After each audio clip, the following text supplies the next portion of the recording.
Every company wishes they could know the person that they hire is going to work based on their skills, behaviors, values, and culture fit. In fact, according to the Fortis letter, key executive vacancies can cost over $50,000 a day. So Orca's Smart Hiring Framework is a science-based approach to matching a candidate with the job requirements to really accelerate company performance and growth. So Paul, what were the issues you were seeing that prompted you to offer smart hiring to tech companies and different organizations? Well, I suppose probably thinking about hiring was in my blood because my very first job straight out of college, I did a lot of recruiting. I remember doing a program many years ago, and you can think about how smart the program was. We talked about two things. One, when you can match sort of the goals of an individual, the behaviors that individual feels most comfortable with, what the job requirements are, you're going to have a better fit for the job. And I was just reflecting on that recently the other day. And then during my time Microsoft, I used to do a lot of hiring for, at one stage we were hiring about 5,000 people a year. And I remember at one stage we were having problems with increasing or decreasing our time to hire. And I wasn't familiar with assessments or anything at this stage. But one of the things that I was really clear about that the hiring starts way before the recruiting begins. And what I mean by that was it was really important to understand what is the role and what are the requirements of that role. And we found that we would go out and we would interview a lot of candidates, and then we would find that through all the feedback you're getting around the interviews, some people say, oh yeah, this is a great hire, and some people would say, oh no, this hire would not be successful. So it made me very curious around making sure that you really understood the role. And I actually engaged in a project at Microsoft where one of the key elements of that was understanding the strategy of the organization, understanding the role of the organization and how that supported the strategy. And before the recruiter actually goes out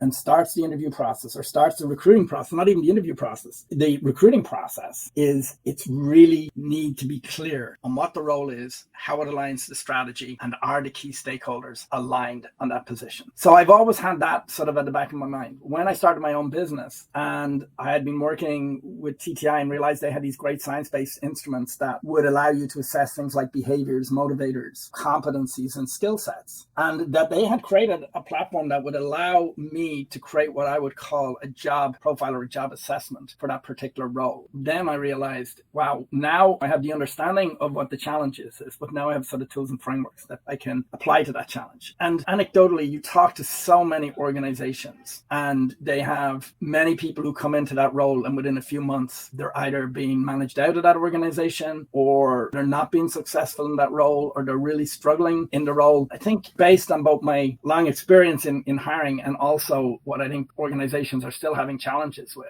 smart hiring addresses the alignment between the job and the individual you hire to do that job. Wonderful. Yeah, and talk to us about what sort of roles smart hiring is really great for. It's great for roles where you have either a lot of hiring for the same type of roles. Say, for example, like customer service roles, sales roles, unique roles, executive roles. I could argue that it's great for all roles because it's critical in each role that you align the person to what the role requires. But those organizations, I think, could see real benefit is if they're experiencing turnover in a role. Like some service organizations have turnover up to 20-30%. If you eliminate just even a few percent of that turnover, the investment is so small compared to the return. 5 or 6% turnover in a large organization could be costing them millions. And investing upfront in smart hiring could save them a huge amount of money. So I'd like organizations to see it as an investment in creating much better alignment between the roles that can reduce turnover, increase the time to hire. And so organizations that have turnover, also for executive roles, one of the key things we found, and we've worked with a number of CEOs in hiring key roles for their organization, is that sometimes the executive team is not even aligned on what are the accountabilities and the expectations of a role. And so when you hire somebody where there isn't alignment among the team, there isn't clarity around the definition of what success looks like in that role, you're setting the person up for failure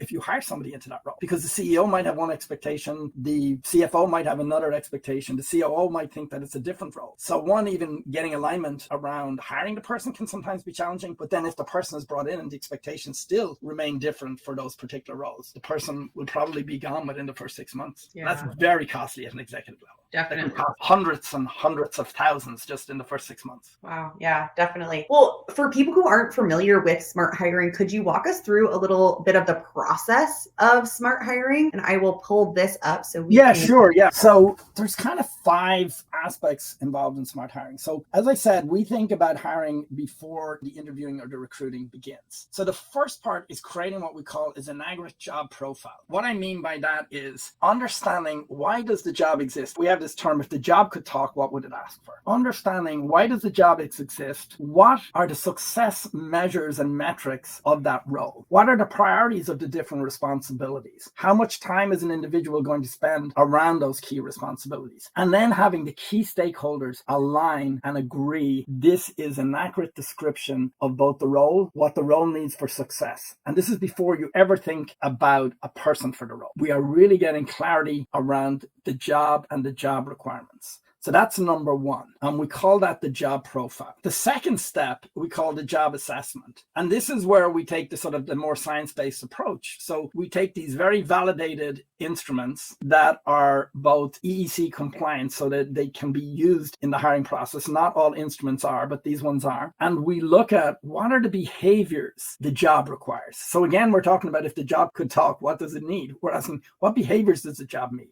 And then we say, well, what motivates that job? Are we looking for an individual who has, we say, very driving behaviors, or do we want somebody who's more creative? And then we look at what are the skills? What are the skills that the job needs? And then there's a final thing called what kind of decisions does that job have to make? And how do you discern, how can we discern decision making? So using these tools, a picture sometimes might help. So we look at behaviors for the job, the motivators, the competencies or skill set, and this 4th thing called acumen. And what that looks like is we go and assess against the job, like how much is customer focus a priority in terms of the skills in this particular example.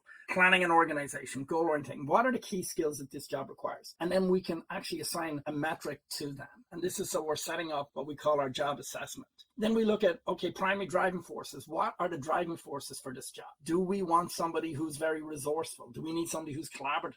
What are the behaviors? Do we need somebody who's very people-oriented? Can they deal with frequent change, deal well with customers? And then acumen are these factors around how does a job need to make decisions? Do you have to have a good understanding of others to make decisions? Do you need to have very practical thinking? Is it systems judgment? And then again, we evaluate the job on all of these 4 categories. This allows us to then identify for both the hiring manager and the recruiter, what are some of the questions then that can be used to assess the skills? So out of these assessments, you also get a list of questions that will allow you to assess what are the most important aspects of the job. And then the beautiful thing is, then you can now have the candidate take the assessment, and now we can compare the candidate against the job. This should not replace all other aspects of the recruiting process, but what it should do is it should complement and make it a much stronger process. And so here's an example of a poor match, and this was an actual organization we worked with. And so they had a candidate they had interviewed, and they actually thought they would be a good person for a role. But we did a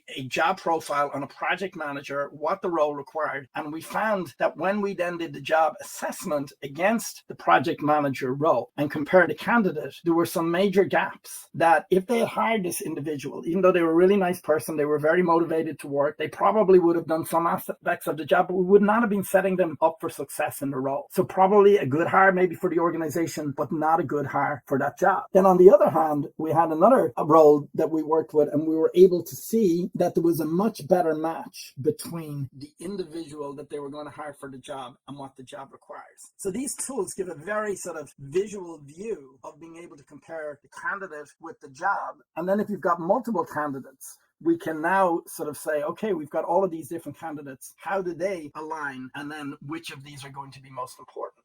So the beauty of this overall process is you're increasing the probability of making greater hires by, first of all, 1, defining the job and being really clear and get key stakeholders aligned in that. 2, creating a job assessment that's based on the unique requirements of that job. 3, integrating it into the recruiting process by both providing questions for the hiring managers and the recruiters to use. And then 4, assessing the candidate against the job and then using this information to supplement the other aspects of the recruiting process, but also make those stronger for ensuring that you have alignment throughout the process. And then finally, in the steps that you can actually do is onboarding is another aspect you can do. So having looked at those gap analysis, we can sort of say, okay, this person may be lacking some of the behaviors required for this aspect, or they may be lacking some of the skill sets, but we're willing to coach them. But now we have a visible view around some things we might want to focus on onboarding. And finally, when the individual has completed the assessment, that can be used for their own personal development plan. So the whole SmartHiring approach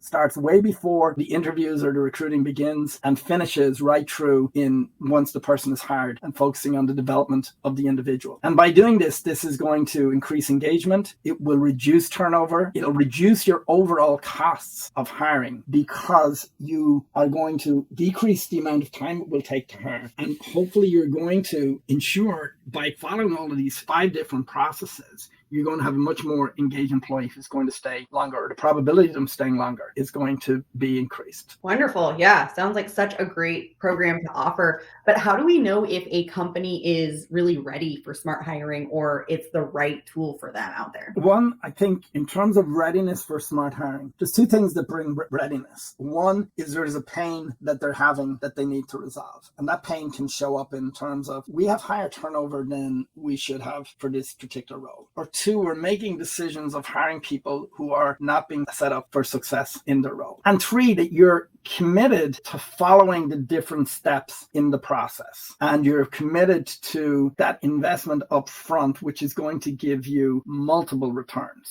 And so from a dollar point of view, it's literally a no-brainer, because you're spending hundreds of dollars up front in terms of integrating these assessments into the hiring process to save hundreds of thousands afterwards by either reducing turnover or increasing the probability of success for people staying and being fully engaged in your company. Wonderful. Well, thank you for talking us through that. And if you're watching this and really interested in SmartHiring, please reach out to us at Orca, and we can talk you more through it. Thanks, Paul. Thank you.